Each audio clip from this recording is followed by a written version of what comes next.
The hands are back.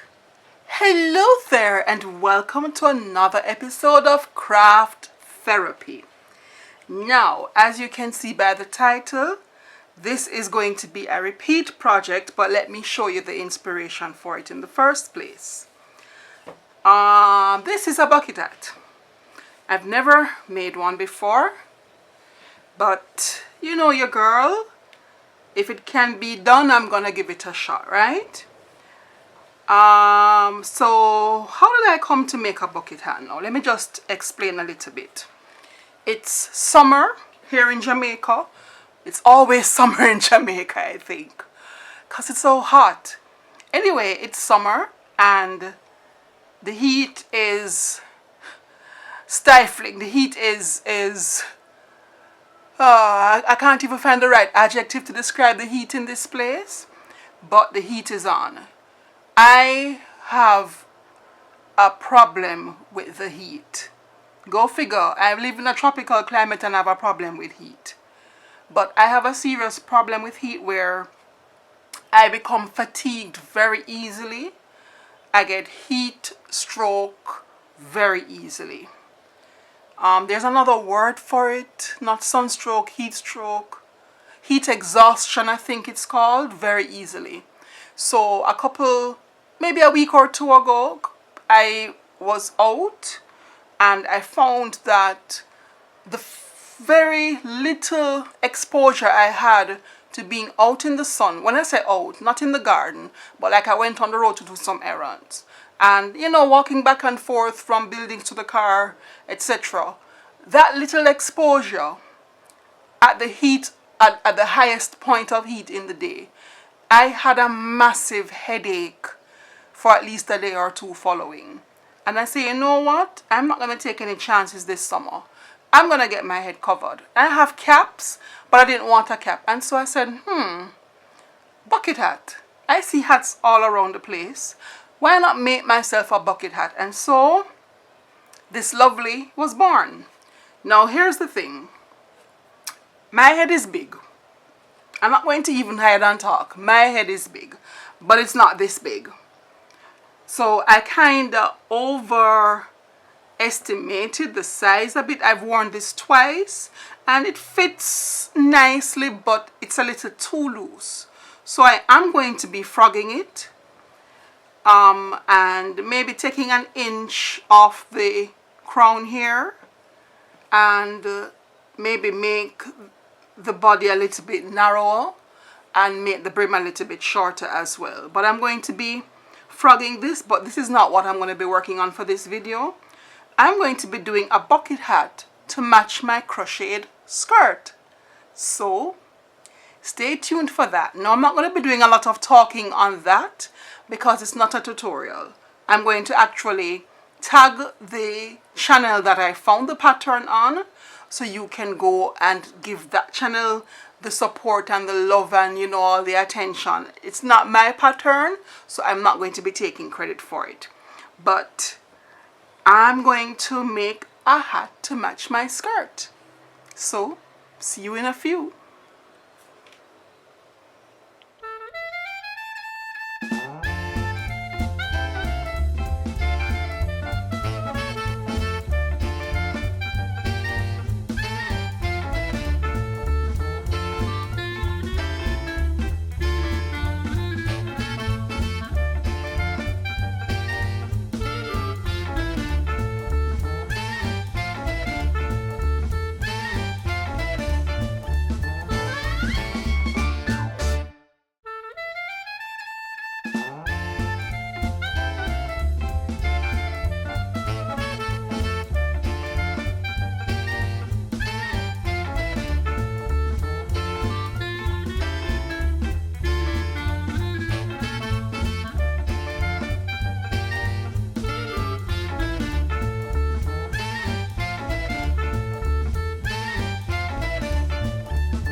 Ta-da! All done. So I started with this one, as I would have said at the beginning of the video, the reason for it. Now every time you see me picking at my stuff, I have a cat, and you know cat hair gets everywhere, right? So the stuff that I wear, I do get cat hair all over it, but stuff that is not necessarily for me, I always preserve it properly, so don't worry about that. But yes, I'm in love with my bucket hats. So I did the frogging like I said I would, where I pulled out and made it a little bit smaller. So this now fits perfectly. So this is my go-to, my one shall I go. So when I go on the road to run errands, this is the one I pull for, typically. This one I made to match my skirt. I think I'm going to put that skirt video as one of my end videos here, but I made this one to match my skirt, and I actually wore this last weekend to a concert along with my skirt, and it was quite comfortable. I was in an air-conditioned environment, and so it kept my head warm. I'm very particular about my head, and it's very sensitive to both heat and cold. So if I didn't have this on, I maybe would have caught a cold or something. But I'm absolutely in love with this one as well. So these two are mine. This one I did on a whim. I have the thread and I wanted to experiment. I did this on a whim. And I'm actually now in the process of making a bucket bag to match this. So when I'm done with that bag, this will be for sale. I may post it in a shorts or something, but this will be for sale. I think the pattern of the thread is really unique, and it's even more stunning on the bag itself. But I think this paired with a bag is quite eye-catching. So I mean, look at even how the colors just fell in line. I didn't plan this, it just happened, okay? But yes, that's it. So these are my bucket hats. When I was doing this video, I thought of doing a full-length video, meaning I recorded every time I picked up that needle. I hit record because I wanted to see also how long one hat would take to make. So I'm still in the process of editing even while I'm filming this. I'm seeing roughly about 9 hours so far, but I'll do the total calculation and put it somewhere here. But that's it for this video. My hands have been busy and they are tired. But you know, for those of you who know, you know that this sort of thing, you know, no matter how tired you are, sometimes you just can't help but get something done. You can't help but get the hands busy. So that's it for craft therapy for this week. Thank you for having joined me. It's a bit of a lengthy video, although I tried to speed it up a lot. It still ended up being quite lengthy. But with all things being equal, keep those hands busy so that your mind will be at peace. Happy crafting.